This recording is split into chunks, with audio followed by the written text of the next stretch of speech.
Muy buenos días. Distinguido rector de la Universidad Nacional Autónoma de México, doctor Enrique Graue, doctor José Ramón Cosío Díaz, ministro de la Suprema Corte de Justicia de la Nación, consejera Roselena González Tirado, consejera de la Judicatura Federal, doctora Marta Lamas, catedrática, investigadora, activista, doctor José Roldán Chopa, catedrático del CIDE. Sean todos y todas bienvenidos, bienvenidas al Centro de Estudios Constitucionales de la Suprema Corte de Justicia de la Nación, a esta ceremonia organizada para rendir homenaje al doctor José Ramón Cosío Díaz por su trayectoria como ministro de la Suprema Corte de Justicia de la Nación. Doy la palabra al señor rector de la Universidad Nacional, don Enrique Graue, a quien agradecemos infinitamente su presencia esta mañana, ya que por razones de agenda tendrá que retirarse una vez hecha su intervención. Señor rector, tiene usted el uso de la palabra. ¿Desde aquí o desde aquí? De aquí, de aquí.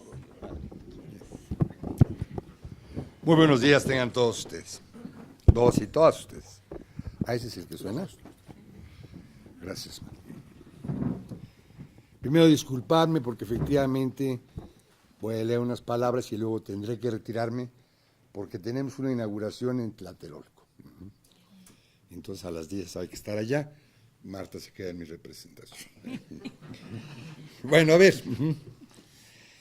No, a pesar de lo que se dijo, yo no voy a hablar de José Ramón Cosío desde mi posición como rector de la Universidad Nacional Autónoma de México. Tampoco lo haré como su labor de ministro de la Suprema Corte, aunque entiendo bien que es la razón que nos tiene aquí. Yo tengo que hablar del ministro Cosío como yo lo he conocido desde hace ya muchos años.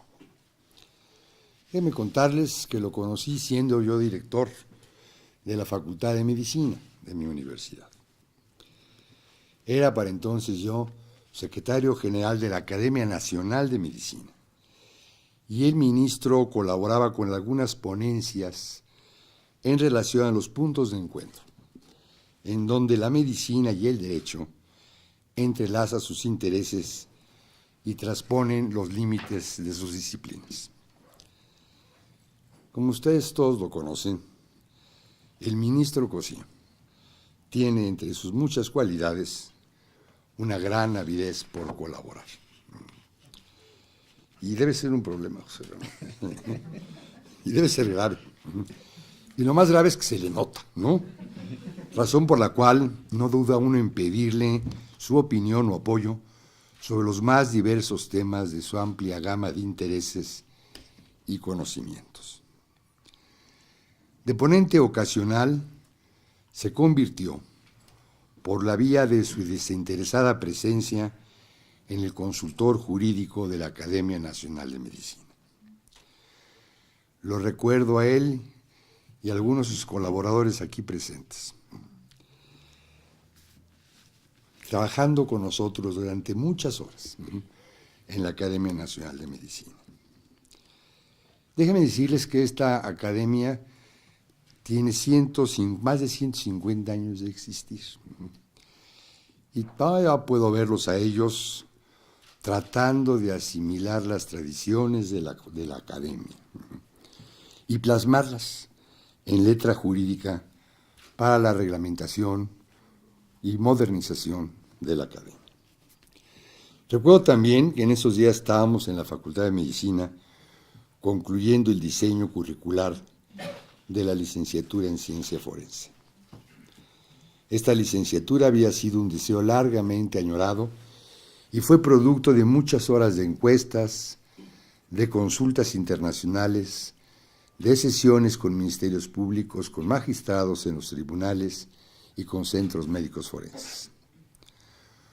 Como podrán imaginar, se me ocurrió pedirle su opinión al respecto. Pronto aceptó. Le mandé el tomo completo con la propuesta. Yo no sé cómo se hizo el tiempo, pero lo revisó y me dio sus últimas observaciones que fueron incluidas. Esa propuesta de plan de estudios inició entonces su proceso de aprobación por las distintas y largas instancias colegiadas que tiene la universidad para estos efectos. El penúltimo escalafón, antes del pleno del Consejo Universitario, es la Comisión de Trabajo Académico, la cual, dada su composición plural y diversa, suele ser muy crítica. Cuando un director presenta una propuesta ante esta comisión, suele ir acompañado por uno o dos expertos en pedagogía para convencer a los integrantes de la adecuada estructura curricular del plan de estudios que uno presenta. Y yo me dije a mí mismo que sea mejor un experto en pedagogía o un ministro de la Suprema Corte de Justicia. Y por supuesto, le pedí a José Ramón que me acompañara. Él aceptó, por supuesto, y como pez en el agua, como ustedes lo conocen, se desenvolvió en esa comisión. La propuesta fue aceptada por unanimidad. Fueron probablemente en esos días y en esas épocas que fueron creciendo la confianza y mi amistad con el ministro, quien poco a poco se fue convirtiendo en José Ramón.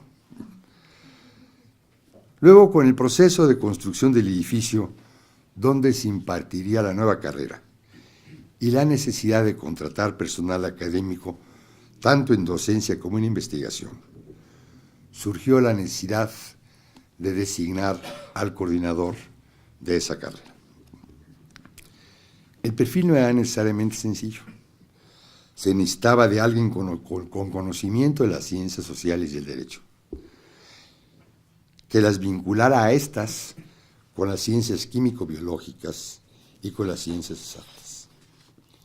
Así, volví a acudir, ahora sí, con José Ramón, y tras unos días de meditación me perfiló a una candidata que resultó electa y que ha cumplido con creces lo esperado por ella. La avidez de intereses de José Ramón no son solamente ave de un día. Así continuó asistiendo periódicamente a la Academia Nacional de Medicina y nosotros, los académicos, nos acostumbramos a su necesaria presencia. Para entonces, el ministro ya se había convertido por convicción en un asistente asiduo. La mesa directiva optó por proponer al comité de admisión su ingreso a la academia. Decíamos que tenía 150 y tantos años la academia hoy en día. Su currículum, está por más decirlo, es impecable. Pero no faltó en ese comité de admisión el comentario de: es doctor, pero en derecho, ¿no? Debo decir que la academia es una institución de una gran tradición a la que han pertenecido efectivamente los médicos más ilustres desde su fundación en 1864. A mediados del siglo pasado, se había incluido en la posible membresía que se obtiene mediante un examen riguroso de méritos, y se abrió a nuevas figuras en el ámbito de las ciencias médicas y biológicas, pero no a otros profesionistas de disciplinas diversas. Sin embargo, la ventaja de tener a personajes con su perfil era tan clara que pronto todos se convencieron y se creó un capítulo especial para poder aceptar académicos con formaciones distintas a las que dieron origen a esa institución. Desde entonces, José Ramón Cosío es miembro de número de la Academia Nacional de Medicina. El tiempo y la fortuna me llevaron a presidir esa corporación, a la academia, y ya durante mi periodo, a sugerencia del propio doctor Cosío, se creó el Comité de Normas de Salud, que se centró en la ardua labor de revisar y actualizar las normas oficiales de esta materia. En innumerables ocasiones, en las tardes, noches, ese comité, con el ministro Cosío a la cabeza, se reunía con expertos médicos en los temas a ser revisados y con un grupo de jóvenes abogados que estaban bajo la tutela de José Ramón. Subrayo esto último, para comentar la importancia que tiene el fomentar y formar vocaciones y la necesidad que tiene México de integrar profesionistas con nuevos perfiles interdisciplinarios. Del diálogo de esas reuniones y del entendimiento entre las partes surgió la idea de crear en la Facultad de Medicina una asignatura específica sobre Derecho y Salud. Así se hizo y así se sigue haciendo. Es más, uno de estos brillantes jóvenes que estaban con Cosío decidió hacer su posgrado en el extranjero sobre este tema en particular y ha regresado, y lo tenemos aquí con nosotros, para incorporarse a trabajar en nuestra nación. Yo en verdad no sé cómo sea el ministro Cosío como docente, pues nunca he tomado una clase con él. Pero sí puedo dar testimonio de su capacidad para conducir académicamente a quienes trabajan con él. Su trato cordial, respetuoso, alegre e inquisitivo debe ser un gran estímulo para aprender y para aprender a compartir. Y eso, a fin de cuentas, José Ramón, es lo que hacen los grandes maestros. Sé, por cierto, que te incorporas ya a la Facultad de Derecho, me da mucho gusto. En realidad, no me cabe duda que José Ramón Cosío va a ser una gran adquisición para la Universidad Nacional, a la que hoy me honro en regir. Son 3 años ya desde que ocupé la rectoría en la UNAM, y por ello nuestros encuentros se han dado en circunstancias distintas a aquellas del ámbito médico. Su opinión sincera y sus saberes universales me han nutrido en cafés, cenas familiares y lectura, por supuesto, de sus artículos. Bueno, hasta de fútbol hemos hablado. No necesariamente un experto en fútbol, pero bueno. Yo de veras encuentro en José Ramón Cosío a un amigo, a un entrañable ser humano, sincero, alegre y siempre dispuesto a ayudar. Me ha distinguido con su amistad y me ha permitido acompañarlo en momentos importantes de su vida. Lo hice cuando ingresó al Colegio Nacional y lo hago hoy, cuando pronto dejará la Suprema Corte de Justicia. José Ramón, yo sé que la Suprema Corte te va a extrañar y seguramente tú también a ella. Cuenta, sin embargo, con que tú y yo continuaremos con esta suprema amistad. Mil felicidades. Gracias. No, de veras.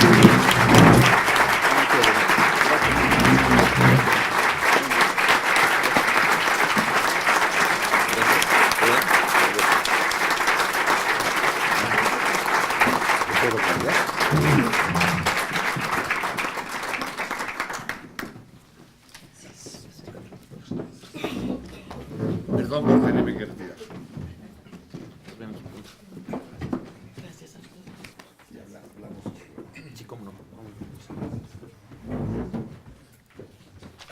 Continúas tú. Como quieras. Sí, está bien.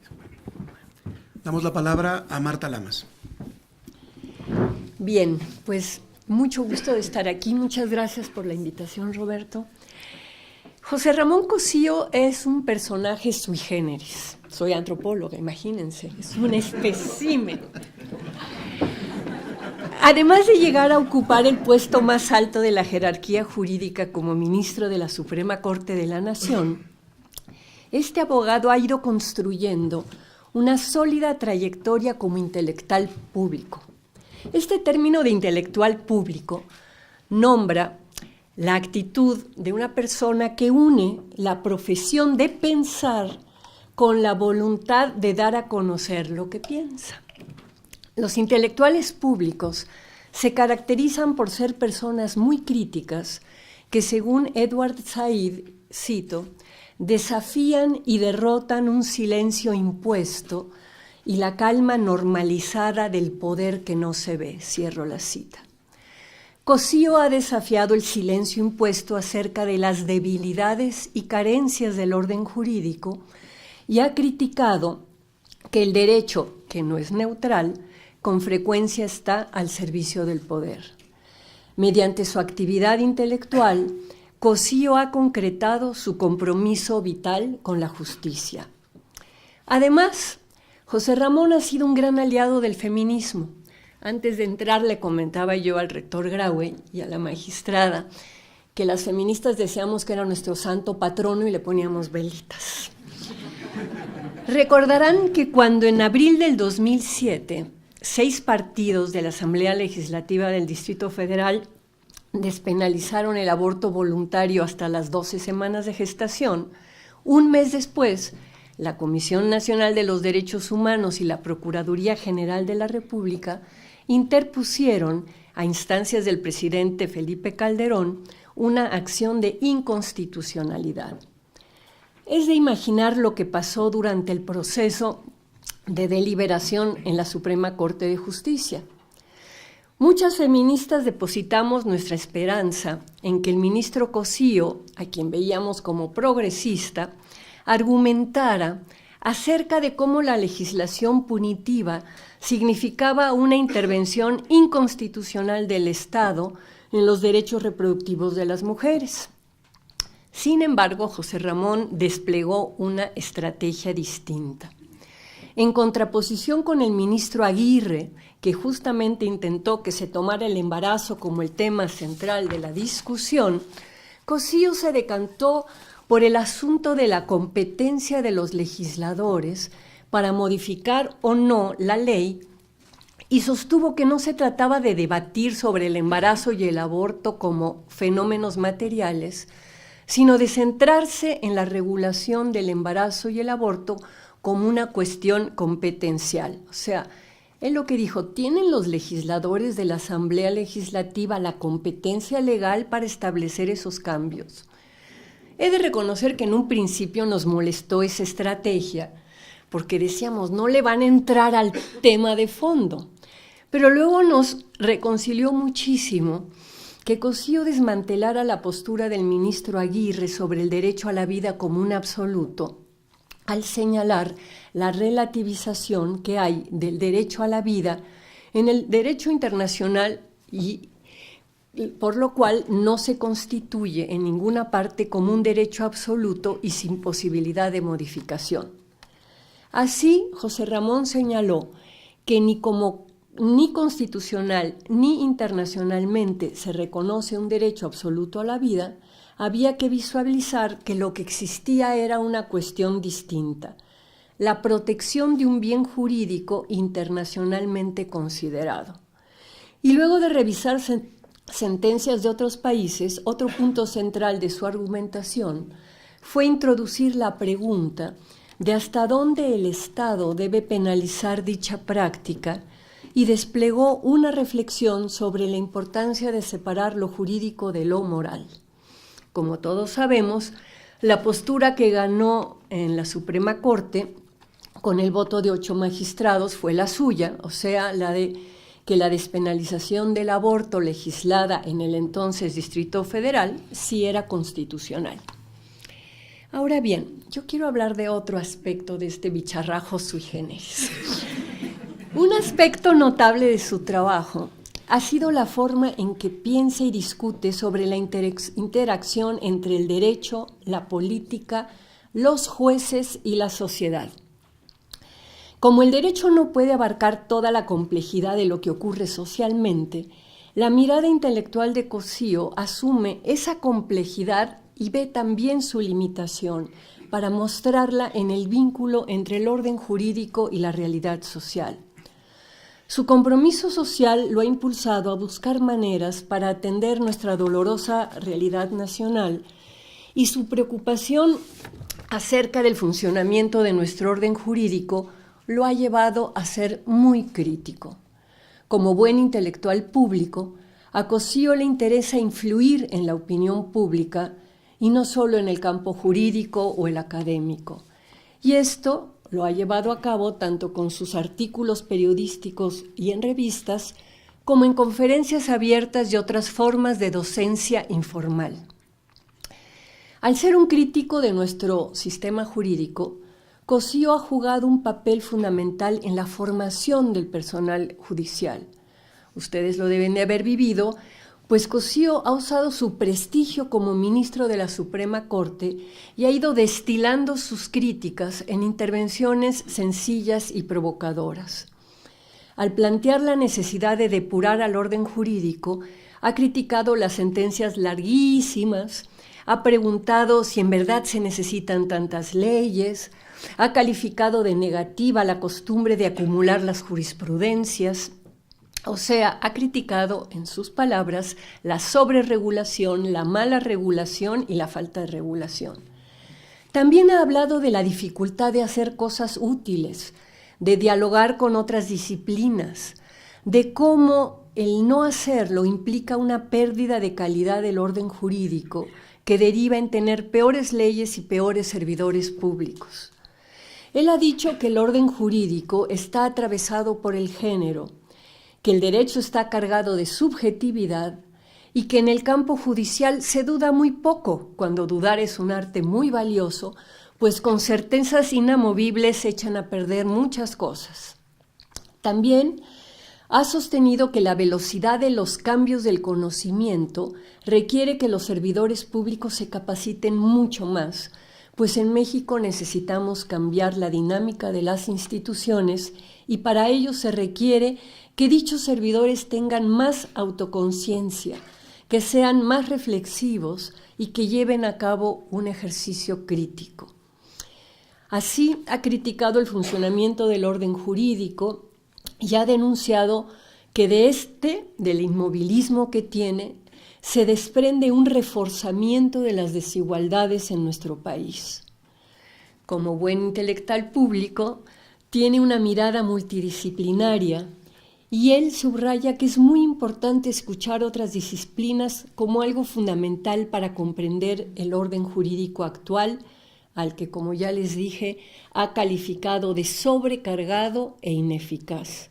Su crítica sobre los contenidos y el funcionamiento de nuestro orden jurídico sí ha logrado hacer escuela, introducir una tendencia dentro del sistema jurídico en México.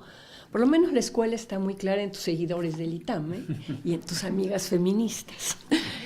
Y ha logrado introducir esta tendencia dentro del sistema jurídico en México, que por un lado reafirma la importancia de modernizar la actividad judicial y por el otro lado confirma la importancia de mantenerse abiertos al conocimiento y a la crítica.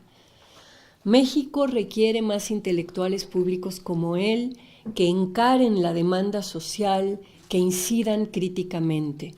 Ahora bien, espero que ahora que José Ramón deje de ser ministro de la Suprema Corte, sus intervenciones críticas, que son intervenciones ético-políticas, vayan más allá de lo que su investidura le ha prometido y se convierta en un activista de a pie.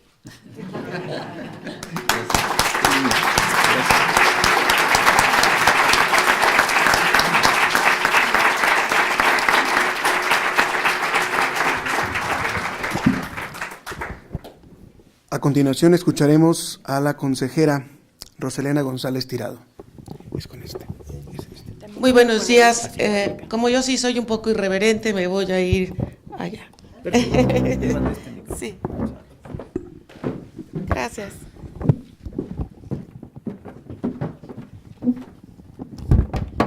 Gracias. ¿Está prendido? Sí. Gracias.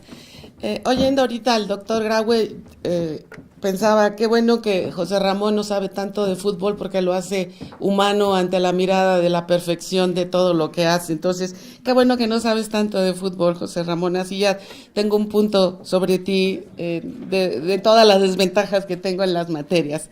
Bien, oyendo también a la doctora Marta Lamas, este intelectual público siempre ha tenido una mirada apreciativa como dice Alex Rovira, en donde no ha perdido esta visión crítica, y creo que esa mirada apreciativa siempre la hemos percibido quienes hemos tenido el gusto de estar junto a él.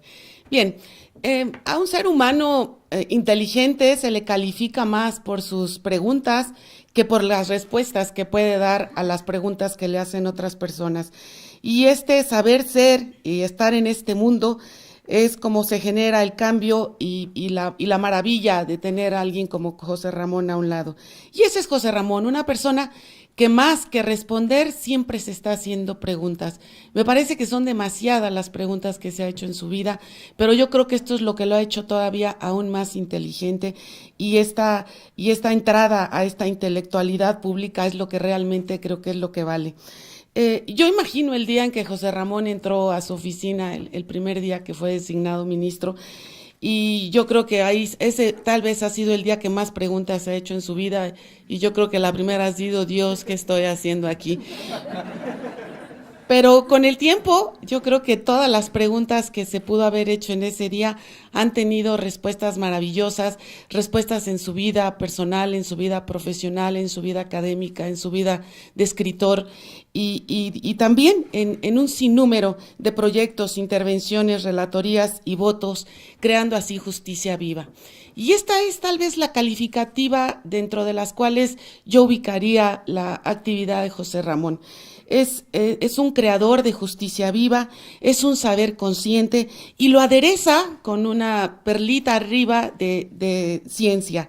Es un aderezo científico maravilloso el que pone prácticamente en los asuntos en donde han tenido más trascendencia la intervención de la elaboración de sus asuntos. Desde mi punto de vista, ha caracterizado su trayectoria como juzgador garante de la Constitución, no solo en los casos, sino las personas, son las personas las que lo ha ocupado y le preocupa. Basta escuchar algunos fragmentos de uno de los tantos artículos de su puño y letra intitulado La condición del juzgar, que sin mayor preámbulo voy a citar porque me pareció de lo más profundo y de lo más racional y de lo más lógico, que a lo mejor muchos de los que juzgamos no nos percatamos.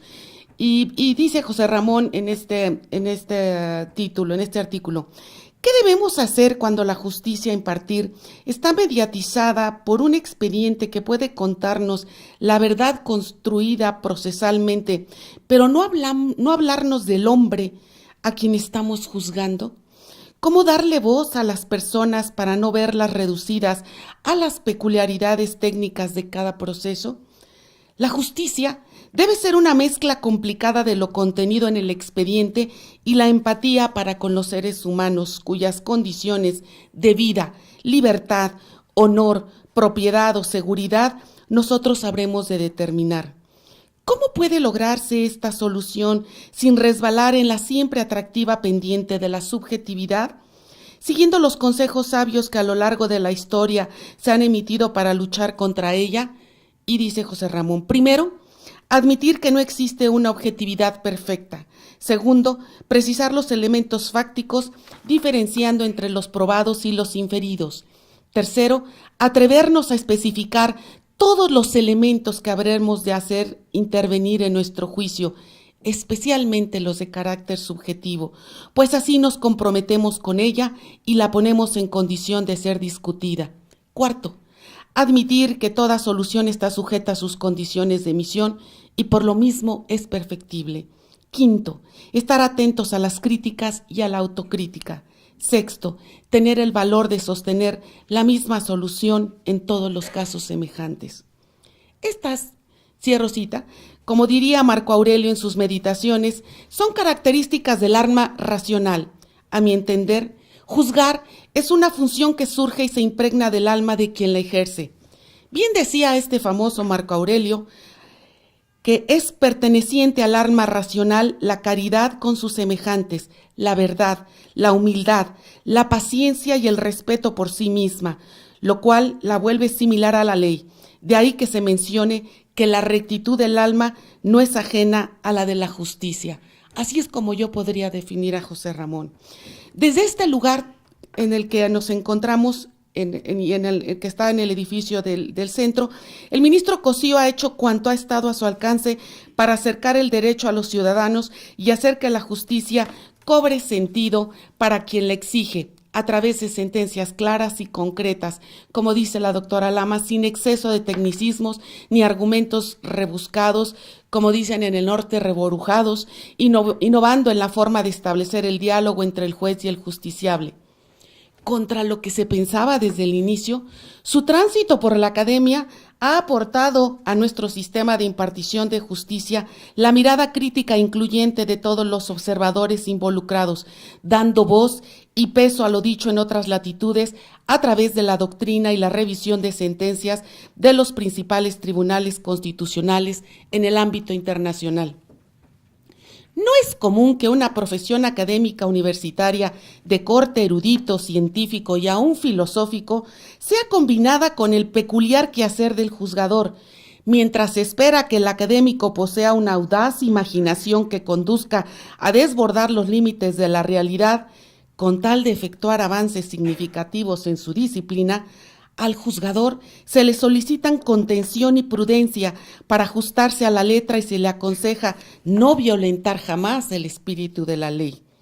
En tanto el métier del académico se encuadra en la teoría, el del juzgador pertenece a las realidades prácticas. Formulada así esta antinomia, se llega al extremo de opinar que es imposible conciliar ambos perfiles, como sucede en el caso de los del científico y el político, según mostró Max Weber en su clásico ensayo. No obstante, de cuando en cuando se observan personas que por la naturaleza proteica de sus talentos, o quizá por tener posesión de algún arcano secreto, son capaces de cultivar con prestancia tareas que, además de antagónicas, suponen una extrema responsabilidad. Tal es el caso de lo que ha hecho José Ramón Cosío, estudioso, jurisconsulto y juzgador excelente a un tiempo. Y es así que la ponencia de Cosío, así se le llama en los pasillos y en las oficinas de esta Suprema Corte, fue la primera, como dijo la doctora, que presentó los proyectos de resolución en un formato distinto a lo que estábamos acostumbrados. Cambió desde el número de la letra hasta la denominación de las partes que las conformaban. Su presentación es siempre en Arial 14 y no más títulos de resultandos, considerandos y resolutivos. Esto se sustituyó por sumario, cuestionario, sentencia, y en esta parte se integran antecedentes, competencia, oportunidad, procedencia y estudio de fondo, y de ahí, ¡pum!, a resolver. Esta forma de presentar los proyectos de resolución que se convierten en sentencias provenientes de la ponencia de Cosío cuentan también con todos los párrafos numerados, notas a pie de página y la consigna de evitar a toda costa transcripciones de sentencias, de artículos de cualquier normatividad, de tesis y de jurisprudencia, pues se privilegia en todo momento la capacidad de síntesis y el parafraseo del contenido del fundamento legal y su conclusión. Creo que yo no hubiera terminado el primer mes en su ponencia. Entiendo que la forma de redacción y contenido de las sentencias ha contribuido a que su lectura sea más ágil y entendible para todos, particularmente para los justiciables, para la gente de a pie. Es por demás evidente que las resoluciones judiciales de estas muchísimas hojas no pueden ser la opción para las personas comunes a quienes están dirigidos.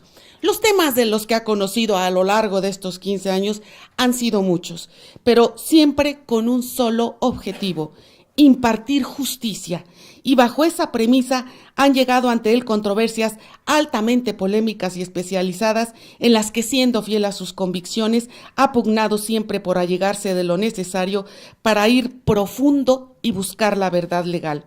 Esta forma y fondo de ver los asuntos ha permitido que la Corte reflexionara, no porque no lo hiciera antes, sino que ahora reflexionó aún más en temas importantes de derechos humanos.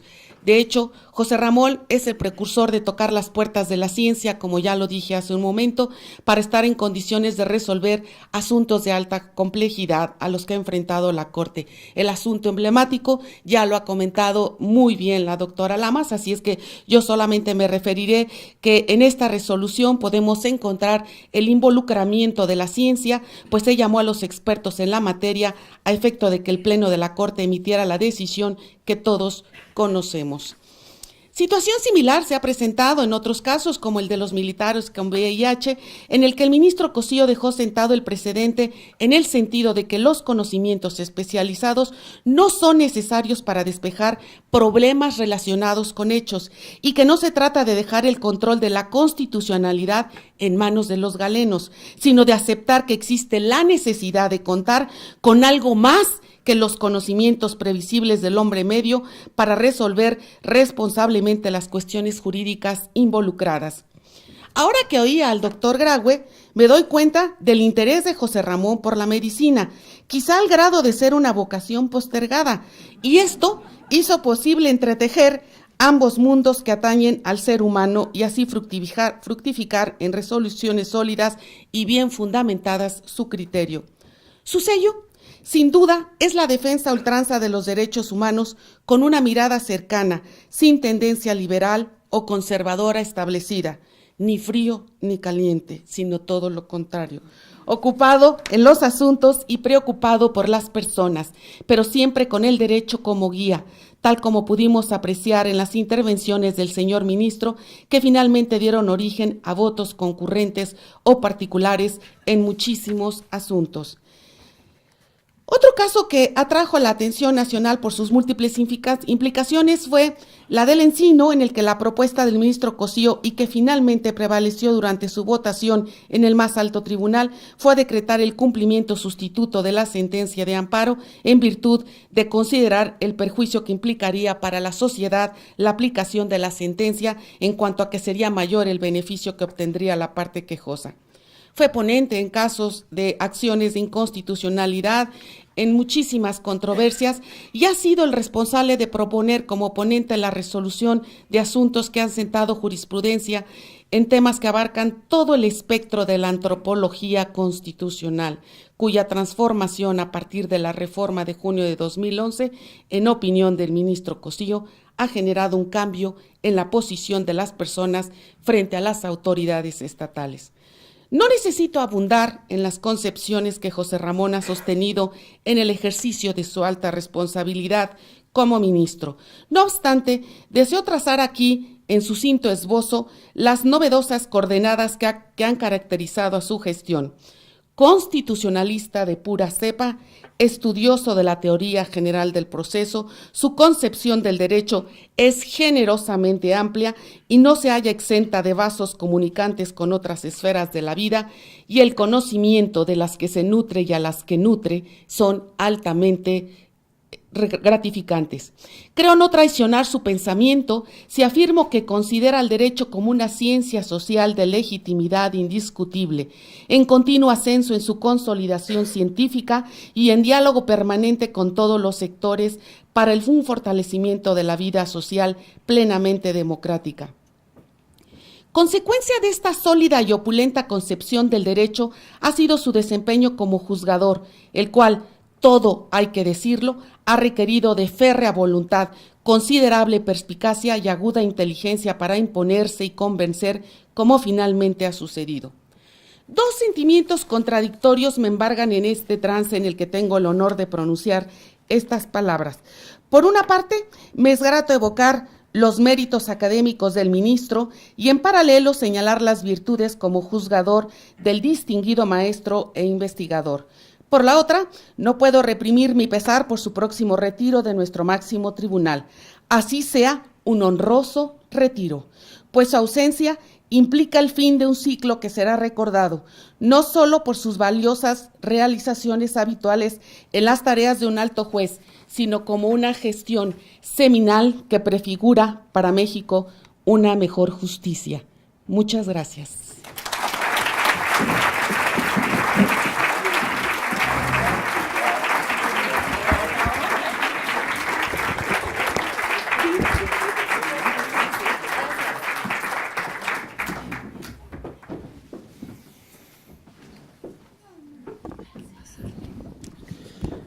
Damos la palabra al profesor, a nuestro querido maestro José Roldán Chopa. Gracias. Pues muchísimas gracias, querido Roberto, por la invitación. Y por supuesto a todos ustedes por estar acá compartiendo este momento y estas reflexiones provocadas por nuestra nuestro aprecio, nuestra cercanía, nuestra admiración por el señor ministro José Ramón Cosío.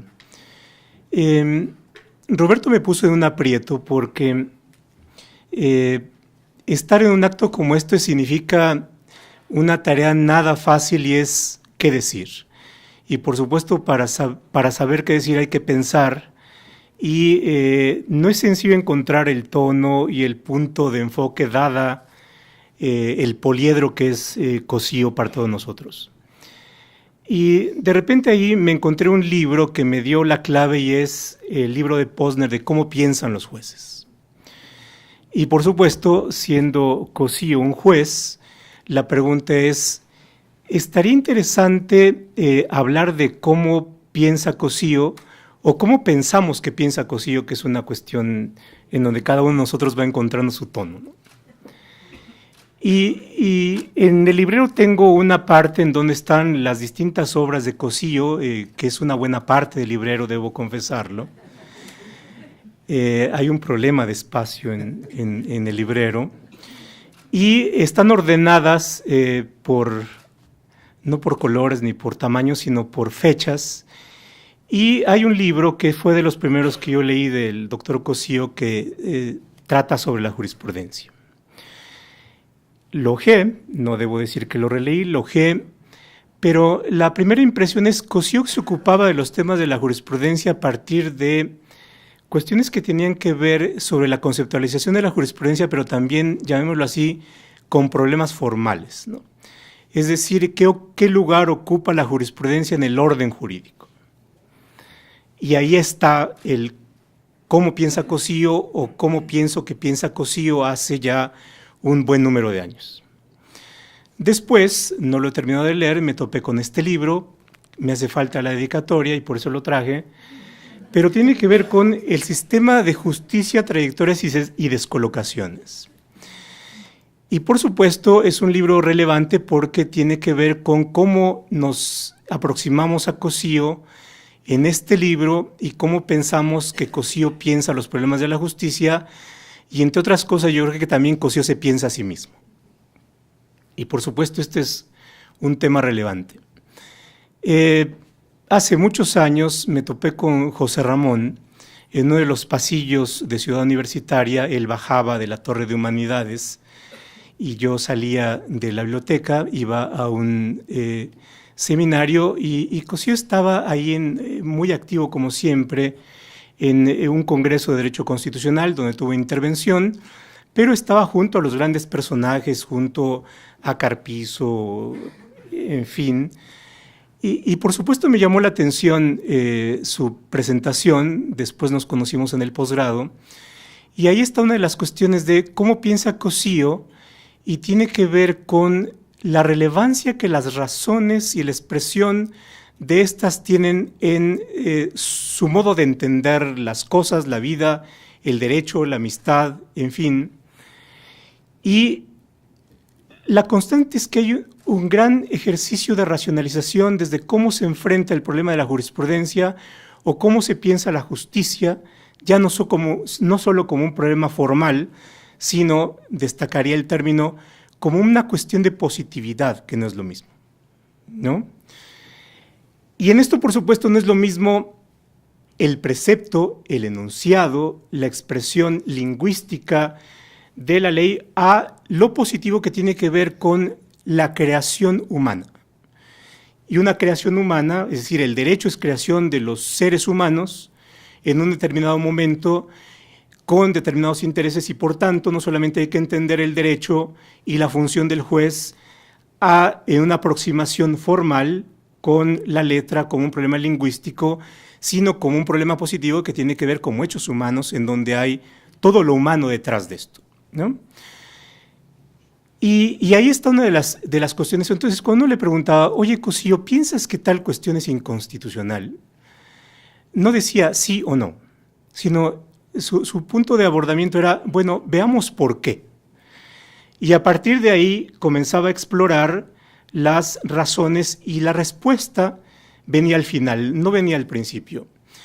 Y eso me lleva a pensar en otro libro reciente que se llama, es de Kahneman, un psicólogo que gana el Nobel de Economía. Eso no le gusta mucho a los economistas, y por supuesto pone en cuestionamiento qué tan pertinente es solamente el abordaje de la economía para hacer nuevos descubrimientos.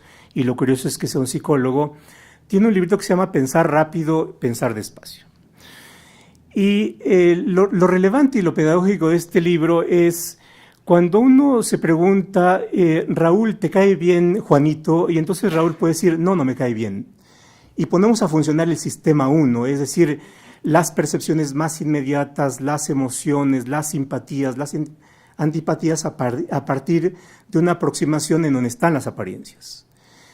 Pero el sistema 2 significa, y ese es el modo de operar de Cosillo, tal cuestión es inconstitucional, entonces no dice sí o no, sino es qué es lo que pasa con el sistema, qué es lo que pasa con el ordenamiento, en qué contexto se da tal decisión. Y entonces la otra cuestión, nos dice Kahneman, el sistema 2 es aquel en el cual procesamos un problema, buscamos las razones, indagamos las causas, apreciamos las consecuencias. Y diría, Cosillo funciona en el sistema 2, es decir, en el sistema de las razones, en el sistema de la racionalidad. Y en ese caso, y en ese contexto, Cosillo tiene un sistema 2 un poco algo hiperdesarrollado.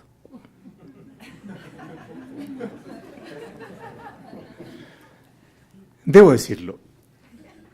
Y yo creo que eso es lo que hace en muchos de nosotros el motivo de querer hablar con él, de buscarlo, de propiciar encuentros como el encuentro en la UNAM. Él venía de Colima, yo de Puebla, provincianos, en fin, y tenía que ver con una cuestión, es la interlocución. Por supuesto, me gusta la interlocución y Cosillo es un gran interlocutor. Cuesta seguirle el paso, pero es un gran interlocutor, ¿no? Es un interlocutor con el que uno quisiera tener muchas razones, pretextos y motivos para la interlocución. La otra cuestión es no solamente esta presencia de la racionalidad, sino es la racionalidad en función de algo que es, y el esfuerzo de este libro es la racionalidad en el contexto de buscar explicaciones sistemáticas. Y ahí hay otra cuestión, es decir, esta cuestión de que el mundo no es solamente un caos, sino es un caos que puede serlo, pero que a través de la razón podemos darle un cierto orden y a partir del orden y de la apreciación de los problemas podemos buscar soluciones a los problemas. Marta destacaba un punto que es importante, es cómo Cosillo se aproxima a los problemas, pero no solamente a los problemas, sino cómo busca soluciones prácticas. En el libro, parece reseña del libro, pero aprovecho. Plantea un modelo que es donde una autora refiere a Hume y por tanto en esta búsqueda del sistema hay dos referentes. Uno es la lógica, es decir, cómo podemos encontrarle explicaciones más o menos razonables a lo que apreciamos, pero la otra es la práctica, es decir, cómo finalmente esto que es la aproximación de la ciencia o del conocimiento al derecho no se queda solamente en la especulación, sino tiene una solución práctica.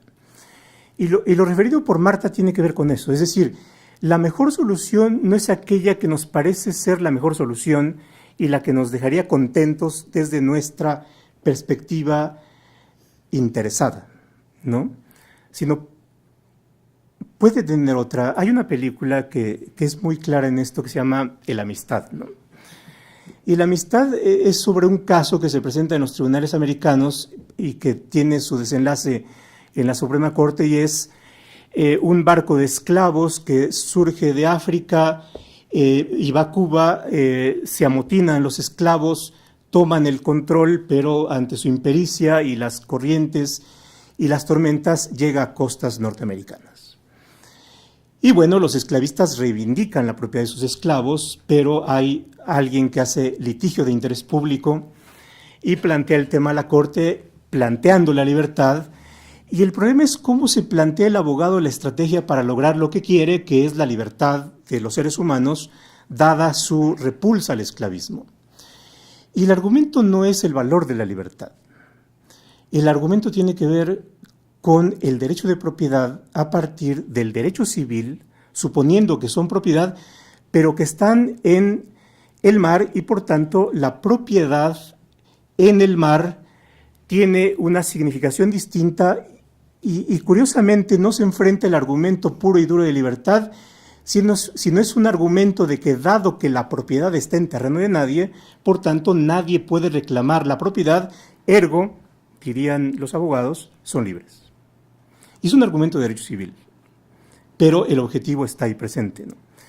Entonces, esa es otra cuestión, racionalidad, sistema, práctica y pensamiento estratégico. Y no es una combinación nada sencilla la que tenemos en este ser humano que está aquí en medio de nosotros. Y la otra cuestión es, el género es un ensayo. No es, digamos, el libro en donde hay que tener muchas citas. Y el ensayo tiene que ver con la libertad, y yo creo que Cosío está representándose lo que viene, ¿no? Y lo que viene corresponde al género del ensayo. Es decir, un contexto de libertad en donde podemos pensar, pero también pensar en los problemas. Así que simplemente para terminar esto, querido José Ramón, te diría, lo que viene de la vida es un ensayo. Bienvenido a este lado de la vida porque te necesitamos y hay muchos problemas que enfrentar. Gracias.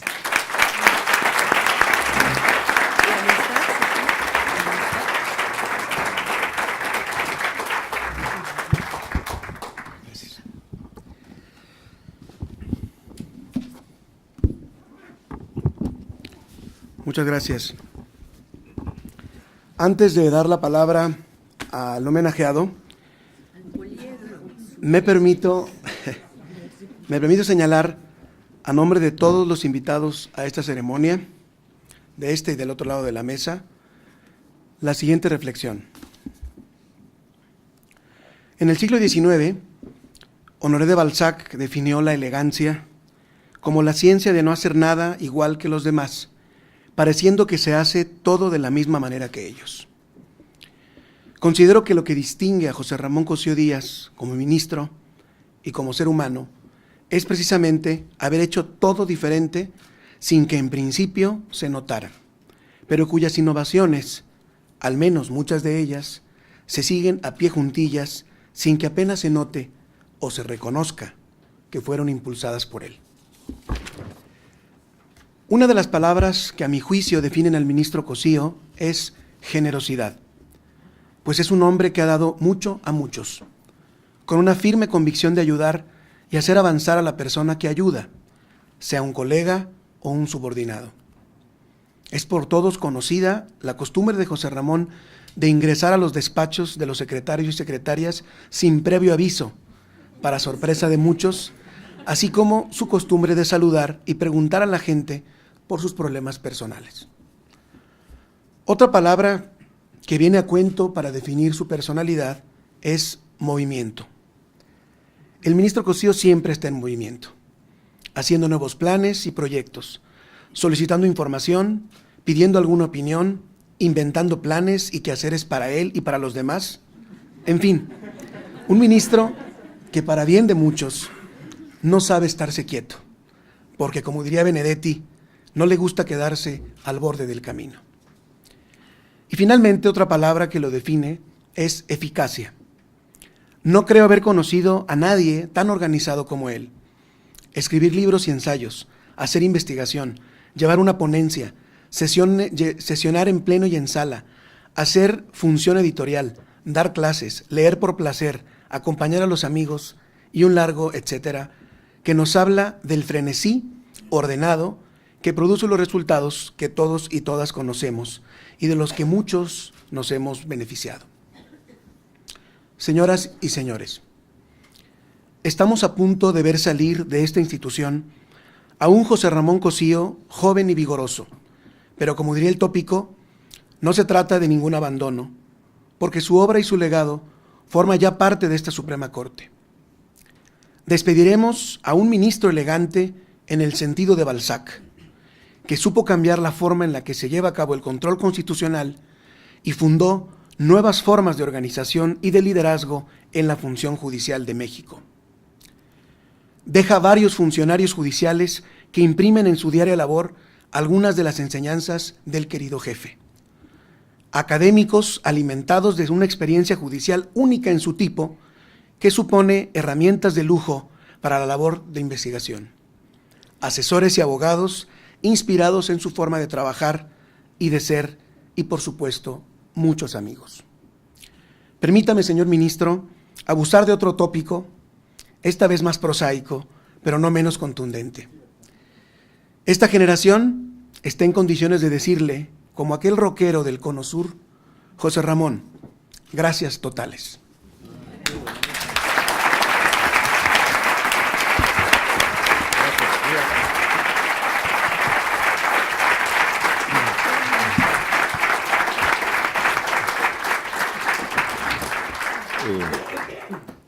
La verdad me cuesta mucho trabajo hablar esta mañana porque han sido muchas cosas muy lindas, muy profundas las que me han dicho Enrique Graue, Marta Lamas, Rosa Elena, Pepe Roldán y Roberto Lara.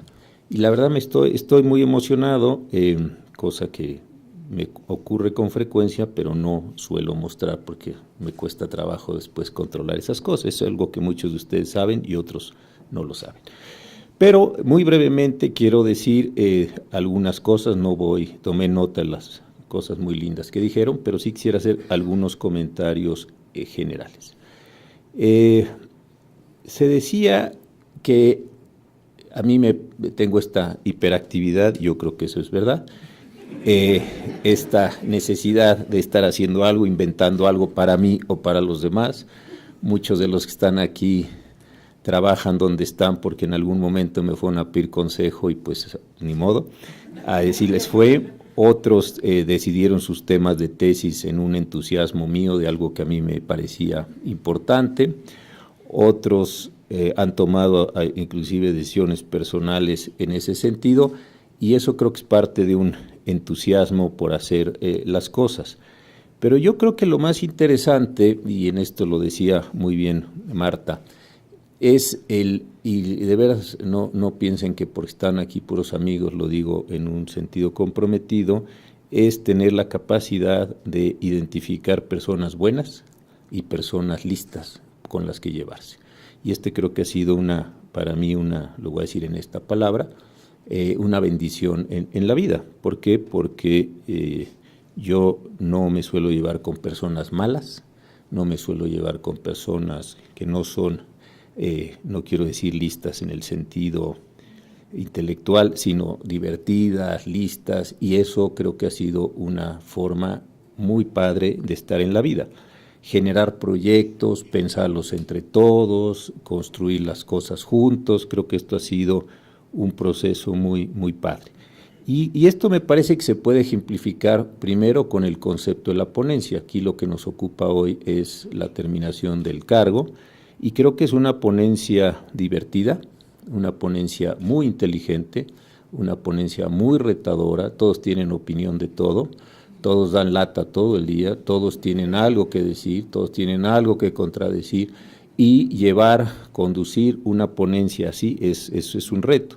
Hay que oírlos a todos, hay que darles la razón respecto de lo que uno mismo piensa. A veces eso no es fácil, pero estar con ustedes lidiando todo el día ha sido importantísimo. Y creo que eso también es importante señalarlo. Ustedes como ponencia, los amigos, ahora voy a hablar no solo de la ponencia, pero de la ponencia generan ideas. Esas ideas hay que ordenarlas, esas ideas hay que prepararlas, esas ideas hay que generarles entusiasmo para irlas construyendo entre todos. Un muy buen ejemplo, que parece algo trivial y de verdad que no lo es, yo creo que es uno de los cambios más importantes que logramos entre todos, es el cambio en la redacción de las sentencias. La gente pensará que era un mero problema de forma, que era un mero problema de reducir espacios, era un problema de dejar de maltratar a los árboles con estos papalosales que se producían, pero lo que en el fondo había ni siquiera era un problema formal, era un problema, como dijo Pepe, muy racional. Si son sentencias de 200 páginas llenas de transcripciones, las personas no saben por qué se quedaron sin casa, o por qué se quedaron sin libertad, o por qué se quedaron sin hijos, o por qué se quedaron sin lo que estuviera en disputa ahí. La razón de hacer los proyectos así, y lo hicimos entre todos, era precisamente decirle: no le podemos ocultar las razones por las cuales los órganos de justicia fallaron a favor o en contra. Usted tiene que encontrar con enorme claridad, en una síntesis, no en una transcripción, donde hay un compromiso, en una narrativa de los hechos, donde hay un compromiso en la narrativa, donde hay una síntesis de los argumentos y donde hay unos puntos resolutivos. Usted tiene que saber por qué este sistema de justicia nacional le produjo un bien, es difícil que no los premien, pero un mal, ¿por qué se lo produjo? Y ahí había un compromiso epistemológico, primero, con la expresión de la verdad, y segundo, había un compromiso moral. Mucha gente pensó que era una moda loca de vamos a hacer sentencias chiquitas porque es como más sexy o más divertido, más algo. No, el fondo tenía un compromiso moral bien importante, que eso sí lo trabajamos entre todos, le fuimos quitando cosas, los fuimos ajustando, tuvimos que traer una profesora para que nos enseñara a todos a redactar nuevamente, en fin, una gran cantidad de cosas. Y yo creo que ese es un ejemplo espléndido de lo que entre todos hicimos como ponencia y que se sigue manifestando. Había un compromiso moral, insisto, había la necesidad de hacer cosas en este sentido, todos entrenarnos, todos reentrenarnos, todos reaprender, todos criticarnos. Al principio los choques normales entre los que venían de fuera del Poder Judicial, los que estaban ya muy asentados en Poder Judicial, y vean ustedes cómo ese es un caso, me parece espléndido, de lo que quisimos hacer y se pudo hacer en este mismo sentido. Y eso creo que es la manera para mí muy importante de oírlos, de cambiar de opinión, de entender sus inquietudes, de ajustar. Hay días que me caen todos gordísimos, hay días que me voy a o tirarme yo por la ventana o tirarlos a ustedes por la ventana, pero resistimos unos y otros, y eso me parece que ha ido generando este componente de la Corte. Por otro lado, también este reto tan importante de haber introducido ciencia, ese también me parece que fue uno de los logros más importantes que tuvimos. ¿Por qué razón? Porque sí resultaba muy pedante que nosotros como jueces quisiéramos hacernos sabedores de todo y expertos de todo. Esta idea de el juez como perito de peritos, entiendo que es la manera de cerrar al final de cuentas el proceso decisorio, pues no deja de ser en términos más allá del proceso un absurdo. Entonces, esta forma en la que nos acercamos, esta forma en la que lo construimos, la manera de hacer las preguntas, en el caso que empezamos con VIH y todos los demás, también me parece que es una forma en que todos aprendimos, todos nos interesamos, supimos que teníamos que ir a un mundo que no conocíamos nadie, simplemente sabíamos o intuíamos que estaba por ahí, y fue una situación también me parece de una gran importancia. Con quienes estuvieron en la mesa, pues ellos ya lo dijeron, yo he compartido muchas cosas de esta mesa.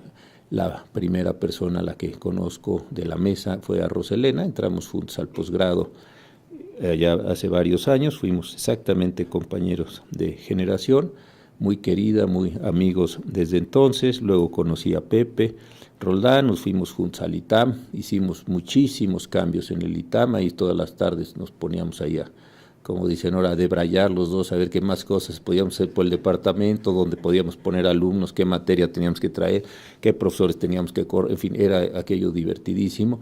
Nos metimos a los temas indígenas juntos en esto. Después también, cuando vino Roberto, de aquella experiencia tan interesante del INE, cuando tenía toda la experiencia de los asuntos del Foxgate, como se llamó aquel asunto, el Pemex-Gate, y cómo era aquello divertido. Bueno, fue eso fantástico cuando vino a trabajar, todo el entusiasmo. Marta ya lo contó, no contó cosas porque esas ya se contarán el año que entra, todavía estoy en la función, de las estrategias que hicimos para todo el proceso de la ley Robles y muchas cosas que ya, ahora que ya sea intelectual público, y ya contaré muchas historias, pero eso fue una aventura fantástica. Y vean aquí lo que yo quería decir, ser amigo de ellos cuatro, y del doctor Graue, desde luego, con todo lo que él contó de la Academia de Medicina, es que son personas que a mí me han enseñado mucho. Roselena, cuando llegamos al posgrado, ya era una muy connotada litigante de amparo, que en las clases hacía gala de unos conocimientos que los demás no teníamos. Pepe venía de una tradición de izquierda fantástica, de ahí de la Universidad de Puebla. Pepe sí fue militante, tiene en su haber algunos muy destacados logros, como la planta de Volkswagen en unas tierras ejidales, en fin, él sabía marxismo y nos enseñaba a todos marxismo, muy bien. Roberto nos enseñaba argumentación, nunca nos enseñó litispendencia ni litisconsorcio, porque eso pues no se le daba, pero sí nos enseñaba argumentaciones y apuleyos y tablas y en fin una cantidad de cosas divertísimas. Marta, pues de Marta yo he aprendido un montón de cosas de antropología, de libros. Algún día tuvimos un tema de género en el ITAM, me pidió el rector que le diera una opinión, fui a casa de Marta y salí como con 40 libros. Yo decía, pero yo no voy a hacer una tesis doctoral, yo simplemente tengo que darle una opinión al rector. Unas cenas fantásticas, hicimos la Ronda Ciudadana como un proyecto de libertades civiles que estuvimos ahí metidos, las cosas de Gire, la revista, en fin, una cantidad de cosas extraordinarias. Y con el doctor Graue también hemos hecho un montón de cosas, la licenciatura de Ciencia Forense, la creación de la primera generación de profesores, en fin, una cantidad de trabajo enorme. Pero yo sí quiero terminar con una cosa, todo eso que yo he podido hacer, y de verdad no piensen que lo estoy diciendo en un ánimo simplemente celebratorio por estar aquí, lo he podido hacer gracias a que tengo muchos y muy buenos amigos. Cuando nos metimos a ciencia, en esos primeros casos, no voy a mencionar a todos los que están sentados allá, porque de veras, si menciono unos, otros no se queda, pero sí quiero que con lo que yo diga identifiquen y se identifiquen a quien estoy diciendo, por si no es esto larguísimo. La manera en que teníamos que hacer las preguntas, la manera en la que nos acercábamos, la manera en que teníamos también que vencer nuestros propios temores de acercarnos a algunos médicos y que se daban cuenta que no teníamos la menor idea de lo que estábamos ni siquiera preguntando, que nos ayudaban a hacer ellos los cuestionarios. Y en eso tú, Lore, y te voy a mencionar a ti en particular hoy, porque nos da a todos mucho gusto que estés aquí con nosotros, en particular a ti te voy a mencionar, y con mucho cariño, la forma en hacer las preguntas, la forma de construir, la forma de elaborar, etcétera, las personas que teníamos dudas, las estrategias para poder salir al pleno en aquellos primeros años tan complicados, ¿no? Donde estábamos en una posición minoritarísima y nos daban por todos lados palos, en fin, la forma de tratar de distraer a unos para que otros contestaran, en fin, todos esos procesos estratégicos, la manera en la que tuvimos, creo que una incidencia en materia familiar, en materia fiscal, en materia penal, constitucional, ese entusiasmo también de ustedes, decir, oiga, nos pidieron que revisáramos tal cosa, ya hay todos a revisar, oiga, que tenemos que hacer un libro y hay que hacer artículos, pues todos a hacer artículos. La verdad que eso ha sido generosísimo para mí, y yo muchas de las cosas que decía Marta que me pueden hoy informar, caracterizar, etcétera, pues realmente ha sido en la colaboración y en el aprendizaje. He aprendido cosas nuevas por los que están llegando, los más jóvenes, manejo de redes, autores que yo ni siquiera tenía, información de sus que han traído de otros lados. Entonces creo que esto es la forma así muy comunitaria de haberme construido, de haberles aprendido mucho, y de verdad agradecerles pues el entusiasmo que ustedes han tenido para conmigo, y de verdad esta forma tan inteligente, tan amable de irnos entre todos construyendo. Yo eso creo que es lo más interesante que va a haber.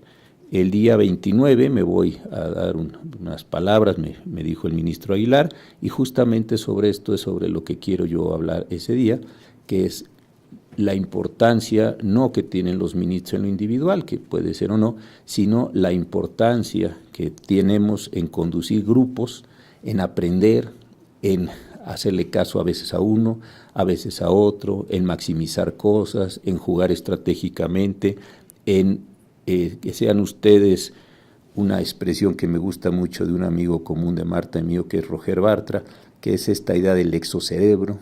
Él dice que en el lenguaje y en las funciones sociales uno no puede tener un cerebro solo, si uno lo explica metafóricamente, uno toma porciones crecientes de la realidad a través de otras personas. Yo he pensado que yo la fortuna que he tenido es de conocer personas que me permiten conocer otros segmentos de la realidad, acercarme a otras porciones de la realidad gracias a ustedes. Sí, unos de ustedes saben una cosa, otros saben otra, otros dicen, otros critican, y tener esta posibilidad de, lo voy a decir en el mejor sentido de la palabra, aprovecharme de las condiciones de cada uno de ustedes, de experiencia, de moralidad. Yo no tengo, pienso, amigos inmorales ni amigos indecentes. Yo creo que eso es una cosa interesante.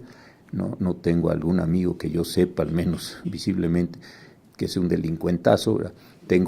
Yo considero que tengo amigos correctos y amigos inteligentes, y esa forma de poderme acercar a otras porciones del mundo, creo que eso es una de las ventajas más importantes que yo he tenido en esta experiencia de 15 años, gracias a todos ustedes. Así es que, pues, con esto voy a terminar, para no repetirme y para no decir cosas inapropiadas por la condición emocional en la que estoy, pero sí me parece muy importante reconocerles a todos ustedes el que estén aquí. Y voy a terminar simplemente diciendo que nos da mucho gusto a todos verte, Lore, de vuelta aquí con nosotros.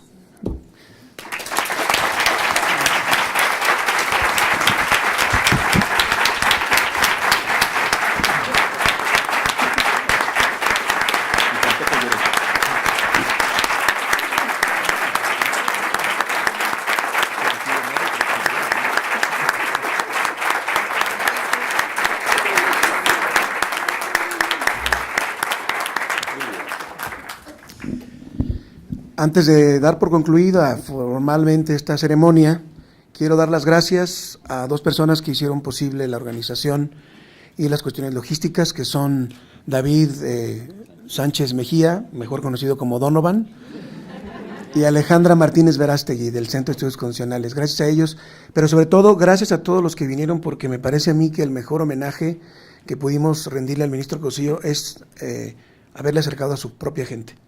Gracias a todos y a todas. Buenos días.